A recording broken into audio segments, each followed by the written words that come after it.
Hello and welcome to this lecture. This is the second half of the first lecture that we are discussing about antimicrobial agents, and I split the lecture into two halves.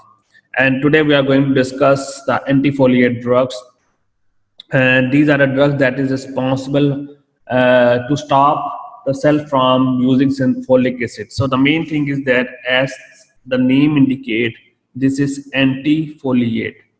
So it means that it is against the synthesis of foliate. So we can split this word into two sections: anti, then foliate. So they, in this step, drug is responsible to stop the synthesis of folic acid, and that is very important for number of things, including the growth and development. And actually, these antifoliate drugs is used for not only for antimicrobial therapy, but they are also responsible for treating the cancer and inflammatory conditions. So the main thing is that you need to understand that these are not only antimicrobial, but they are also anti-cancer, because folic acid is important for the growth of the cancerous cells. This is a structure. I'm not going to see the what is the structure behind, as students are not familiar with the chemistry. The drugs we have in this classification is trimethoprim and sulfamethoxazole under the classification of sulfonamides. What are sulfonamides? These are used from the treatment of ulcerative colitis. And what is ulcerative colitis? It is the inflammatory bowel disease. It is also known as inflammatory bowel disease, and it discuss about the inflammation in the intestine that is also responsible for ulceration. So the formula they mention here is para-aminobenzoic acid by presence of the amino or amido group. So this NH2 is actually the presence of amine group, whereas the presence of this is the carboxylic group, and this is the amino group. When they attach together, they become the amide. So again, this is chemistry. You can ignore that, but you must need to know that the structure is actually amine or amide group. And this is actually the picture that's showing you difference between normal colon and with the ulcerative colon that is having ulceration and ulcerative surface. But when we discuss about the properties of the sulfonamides, they are soluble in alkaline condition. That is why, because they are soluble in alkaline condition, and to improve the solubility of these drugs, we prepare it in the form of salt, like sodium salt, potassium salt.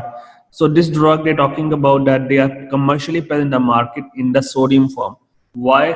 To improve its absorption in the body, because we have to understand that the drug is having four main phases, as we discussed before, like ADME: absorption, distribution, metabolism, and elimination. So the drug which usually prepared in sodium form, it is sometimes required. Sometimes it is prepared in potassium salt. Sometimes it is prepared in sodium form.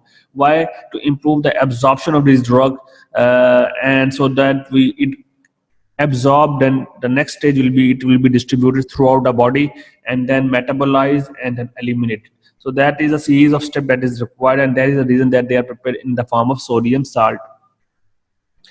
When we discuss about the mechanism of sulfonamides, sulfonamides is synthesized from para-aminobutyric acid, PABA, and it acts as an antagonist in the microbial cells.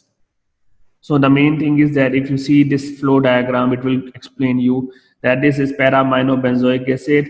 We have enzymes like dihydroteurate synthase, and then the para-amino acid in the presence of dihydroteurate synthesis converted into dihydrofolic acid, and then in the presence of dihydrofolate reductase, it converted into tetrahydrofolic acid, and then synthesis of the purine and DNA. So you can see this is a usually step what is going on. And when you take a look on the sulfonamides, like trimethoprim, they block this enzyme dihydroteurate reductase, so that it will not produce tetrahydrofolic acid. Or if you see that sometimes it blocks and dihydroxyurate synthesis. So it means it can block either one of these enzymes that stop the synthesis of tetrahydrofolic acids. So that is where this work on it, and that is one of the reasons that why it acts as antagonist in the microbial cells, because the normal process is the synthesis through para-aminobutyric acid to tetrahydrofolic acid, but these drugs with blocking these enzymes stop the natural process, and then they act antagonist. These drugs act as an antagonist to these enzymes. So we mentioned here that para-aminobutyric acid is required for microbial to dihydrofolic acid. I already mentioned this to you.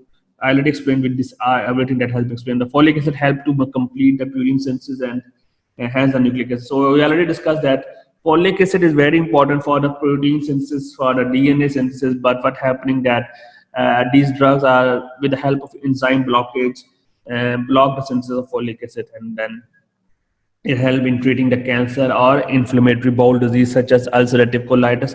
But the main thing we already discussed is about the inflammation, that they are responsible to reduce the inflammation, especially in the bowel or inside the colon. So they mentioned the thing in terms of same thing that I already discussed in the diagram, that they are blocking them. Blocking is responsible for then stopping, and they're producing pseudo metabolites. They mentioned here that also incorporate into a precursor and produce reactive antibacterial pseudo metabolites. What is meant by pseudo metabolites? You can see that they are producing false metabolite that look like or that resemble with the folic acid, but they are not actually a folic acid. But the main thing, in easy word, it is that they are blocking the formation of folic acid. How they are blocking the formation of folic acid? With the help of by blocking the enzymes like dihydroxyurate synthesis or dihydrofolate reductase, and then they block the synthesis of tetrahydrofolic acid. So these drugs sometimes produce the metabolite that resemble with maybe tetrafolic acid, but they are not actually folic acid. Again, this could be explained in terms of more in chemistry, like the structural resemblance, but I'm not going to explain the structural resemblance. In simple words, you can understand with this diagram that they are blocking the enzymes. So that's the mechanism of action that is at. I'm not going to go for detail, as we are not focused on mechanism of action more detail. Then the combination that is available, trimethoprim and sulfamethoxazole mixtures that has been available commercially in the market. What is trimethoprim? It is used for the treatment, especially for the bladder infection, stop the growing of the bacteria, and function for bacterial infection, not for the viral infection. So the main thing, they are clearly mentioned that it is only used for the treatment of bacterial infection and no effect on the viral infection, number one. Then number two is, they are obviously, the bacterial infection's function is to stop the bacteria, and they are used for the bladder infection. And this is left side on the normal bladder. On the right side, this is infection that is responsible for the inflammation of the bladder, and that inflammation can be reduced with this drug. And obviously that inflammation could be possible. We discussed in pathology before that the inflammation, the etiology of the inflammation could be either bacteria or virus. In this case, the treatment would be related to the bacteria, and that bacteria could be responsible for the inflammation. This small picture that I'm going to explain here is just a comparison between bacteria and viruses. And when obviously we have bacterial infection such as UTI or whooping cough, or tuberculosis or strep throat, then obviously we use antibiotics for against these bacteria. But whether we need to give them for a treatment of virus, if for example we don't have virus, my answer, and I also agree on them, that for the viral infections such as, for example, I'm talking about in case of COVID-19, we have the viral infection caused by the coronavirus. Whether we need to give antibacterial, it is required. Usually in viral infection, the bacterial drugs that is used for the treatment, especially antibacterial drugs, is not required, and mentioned here as well as no. But if a person is infected with both, then we can give. Why this is questioning? But the problem is, number one, I need to explain two things. Number one, In our community or society, when someone have a viral infection, doctors sometimes prescribe antibiotics. Why? Just for the precautions that the viral infection may not produce the bacterial infection. So that is one of the justification why the doctor prescribe the antibiotics, even if a person is having antiviral. But actually, this slide is going to explain that in case of the viral infection, there will be no benefit if a person having viral infection, there will be no benefit from the antibacterials. So that is very important, because if the other point that I need to explain is about the prescription of the antibiotics on viral infection. Sometimes it may produce resistance in the body in later on for the microorganisms, especially for the bacteria. So the prescribing is very important, because unethical prescribing, the prescribing of the too much antibiotics is not good for the health. But the problem is that in many parts of the world, the doctors prescribe antibiotics without knowing that they sometimes they don't know that they are not required in the body. And sometimes this also come with the unethical marketing. And sometimes, the pharmaceutical companies give them, the doctors, a huge money to prescribe the antibiotics. So this is very thin line, and this point is talking about the use of the antibacterial against viral infections is not required necessarily, unless and until the patient is having both, if have been found or observed. But again, this is very sensitive topic, and we will discuss in maybe in our next lectures. Maybe we need a separate lecture on this topic. So what is sulfamethoxazole and trimethoprim? It is a fixed combination of antibiotics used for the treatment of mild to moderate bacterial infection, and it can be used as prophylaxis against opportunist infection. What is meant by prophylaxis? It means the drug that has been given before the infection. So there are many drugs that has been taken by the patients before they infected by the actual causative organisms. For example, Proguanil is anti-malarial drug that has been given prophylactic. It means that before, if for example somebody want to go to jungle or want to explore some remote part of the world, maybe they have been more chance that person having infected from malaria, because it's caused by the mosquitoes. So travelers sometimes they take Proguanil is a drug before they infected from malaria. So that is the meaning of prophylaxis. So what is the mechanism? The mechanism is same, inhibiting the bacterial dihydrofolic acid reductase, and as a result they inhibit the purine synthesis. So the mechanism is same that we have discussed before. I'm not going to explain again. And the structures, it is not required, so you can ignore them. So the mentioned work as same way as sulfonamides, may cause synergistic effect when combined both. So this is a question, if you want to ask that why we're using the combination. So the answer is here that synergistic effect. What is meant by synergistic effect? Synergistic effect is actually the combination of two drugs, drug A and we have drug B. So when we use both drugs, the additive effect or the combination is actually synergistic. Then the next drug we have DNA gyrase inhibitors. And the drug that inhibit DNA gyrase inhibitors are aminocoumarins and quinolones. The name that has been given according to the structures. And again, the chemistry is coming again. I'm not going to explain the chemistry as students are not familiar with the structures. So just you need to know that the name of the drug come from these structures, because these structures are known as coumarins.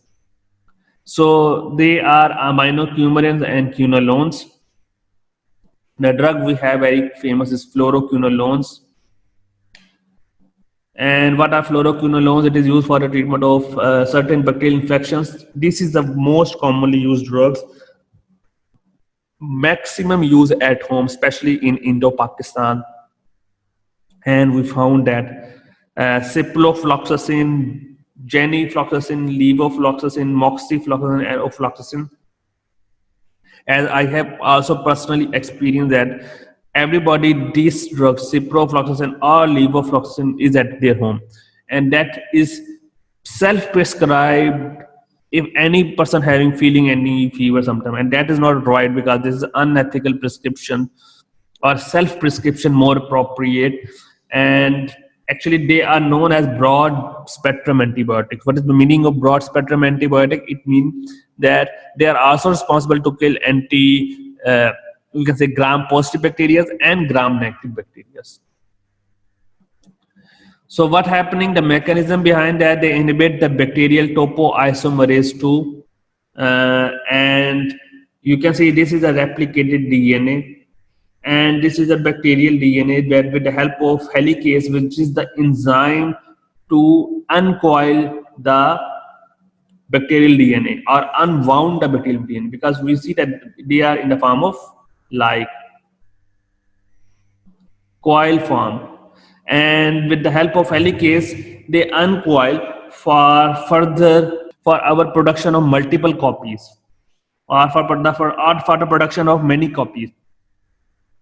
So the replicated bacterial DNA with the help of helicase, and then with the help of DNA gyrase, they unwound themselves so that they prepared themselves for further production or multiple copies. And what these drugs are doing actually, this bacterial DNA synthesis is the blockage. So the main thing is that this bacterial DNA will be blocked by these fluoroquinolones that has been mentioned. So this is actually DNA gyrase. This is actually through this gyrase, they blocking this uncoiling, because if the bacterial DNA will uncoil, it will produce more copies. And this drug is targeting in the enzyme known as DNA gyrase, or you can say gyrase, or we can say the bacterial topoisomerase 2, so that the uncoiling will be not performed. By decreasing the uncoiling, it stop the production of multiple copies. So that's how the mechanism works. So you have to understand that the coiling and uncoiling is very important. So this has been explained here that it inhibits bacterial topoisomerase 4, separate replication of chromosomal DNA into respective daughter divisions, bacterial synthesis and DNA is blocked. So the main thing is the action of these fluoroquinolones to block them and to stop the uncoiling of these bacterial DNA. Then we have antimicrobacterial drugs, and the antimicrobial drugs are resistant to most of the drug. And why this is? Because of the their strong action, and they kill very slowly, and they are actually the composition of the mycobacteria are lipid rich cell wall, which is not permeable to many agents. So the main thing in these antimicrobial agents is the structure of these microorganisms, because they are made up of lipid, and lipid barrier is actually create a hurdle to enter of these drug inside to the cell, and that is why it is resistance to most of the drugs that has been mentioned in this slide. And tuberculosis is the example for the treatment, especially in this case. And we have 5 different drugs like isoniazid, rifampicin, pyrazinamide, ethambutol, and streptomycin. They are traditional use of drug line. And then, if you remember, for the treatment of tuberculosis, it is a long-term treatment. It is not a short-term treatment. Most active drug used for the treatment of tuberculosis, isoniazid, actually, they are less effective against atypical microbacterial species. We also have 2 type of species. One is typical and second is atypical. How can we differentiate atypical and typical mycobacteria? I have to explain this. You have to understand this thing that in case of atypical mycobacterial infections, it is an infection that is caused because not from mycobacterium, but it is caused because of the other than mycobacterium, especially mycobacterium tuberculosis. And it could be caused because of the other species like mycobacterium leprae for the treatment of the leprosy. So that is very important. When we talk about typical mycobacteria, we're talking about tuberculosis. We're talking about Mycobacterium tuberculosis. But when we talk about atypical Mycobacterium, we're talking about the other than tuberculosis causative organism like Mycobacterium leprae for the treatment of leprosy. So that is you need to understand this thing, and that is why they mentioned that they are less effective against atypical mycobacterial species, especially for the treatment of leprosy. It can penetrate into the macrophages, and it can against both intracellular and extracellular organisms.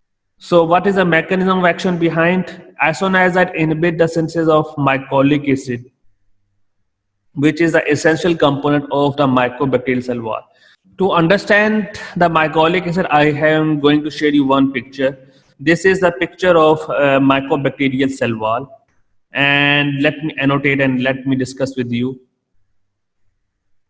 So the main thing is that these drugs are inhibiting this mycolic acid, and mycolic acid is a long chain fatty acids that is essential for the structural part of the mycobacterial cell wall.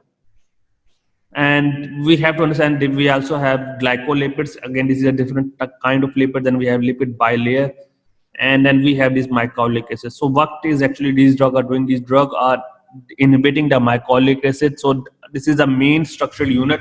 By blocking the mycolic acid, we can successfully destroy the cell wall, especially mycobacterial cell wall.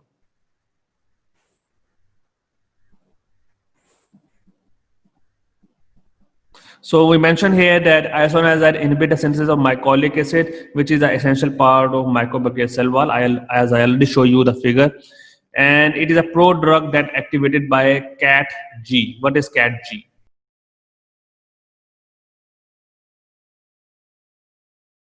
I can explain you in simple terms like CAT-G is the enzyme that is responsible for the conversion of isoniazid inactive form to active form. So it means that when we take isoniazid, they are present in inactive form. And with that inactive form, they convert it into active isoniazid. I can write down as INH, just as abbreviation. So CAT-G is the enzyme that converted is the inactive isoniazid into active form. That is why we mentioned that isoniazid has been taken as pro-drug. What is meant by pro-drug? It is not a drug. Pro means before. It's like we can say that this is the drug that transform themselves into active form with the help of the enzyme, which is known as CAT-G, and then that convert into active form. So that's how the mechanism work. As again, I have some limitation because of your lack of knowledge on chemistry and biochemistry. I'm not going to explain the chemical structural differences. So that's why I'm going to explain in simple word that the inactive form conversion into active form is caused because of this CAT-G, and then the drug active form will produce the effect. That you have to understand. So the activation form that I already mentioned, that active form of isoniazid form the complex block of mycolic acid synthesis. And again, they mentioned that inhibiting the formation of cell wall bacteria to kill. As I already mentioned, the stoppage of mycolic acid synthesis is responsible for that effect. Then we have rifampicin, which is a semi-synthetic derivative of rifampicin antibiotic produced by Streptomyces. Streptomyces mediterraneae is actually the bacteria that helps to produce the rifampicin. So that is why we mentioned the term semi-synthetic. Mean it is not synthesized in the laboratory. It is semi-synthetic, mean partially synthesized with the help of the bacteria. Not completely natural as well, but it is semi-synthetic with the help of the bacteria using Streptomyces mediterraneae. They are active in vitro against gram-positive and gram-negative cocci, some enteric cocci bacteria and mycobacteria and chlamydia. So they are using for the treatment of a number of coccal bacteria, especially gram-positive and gram-negative, which is the key thing. And then they are using for the treatment of chlamydia and mycobacteria as well. Mechanism of action: rifampicin act as on the RNA synthesis inhibitor, And the inhibition of the RNA, the main mention is, we mentioned that inhibit the synthesis of protein microbacterial depending upon RNA polymerase enzyme. So the initiation of the complex protein could not be formed. The main thing again, that they are responsible for the bacterial RNA synthesis. So when we stop the bacterial RNA synthesis, RNA stands for ribonucleic acid. So then it stopped the production of protein formation that I mentioned here, the complex protein formation. And then we mentioned no protein synthesis. Why? Because of the no RNA produced. Why? Because we're inhibiting the RNA polymerase enzyme, and then no replication occur, and then the bacteria will be killed. So that's very simple mechanism. Protein synthesis stop. We need to stop the protein synthesis. And how we can stop the protein synthesis? By especially inhibiting the RNA polymerase enzyme. Then we have ethambutol is the example, which is synthetic, water soluble, and heat stable compound. Let's discuss the mechanism of action of ethambutol. Ethambutol inhibit mycobacterial arabinosyle transferase, and which are encoded by the MCAB operon, which is a gene cluster. So we will discuss this section later on, but the main thing is that we need to know that the bacterial cell wall is made up of, we already discussed mycolic acid, and then it is made up of arabinoglycan. So this is a picture we already discussed before, that it is the combination of mycolic acid and arabinogalactane. That is the essential part for the structure of the bacterial cell wall.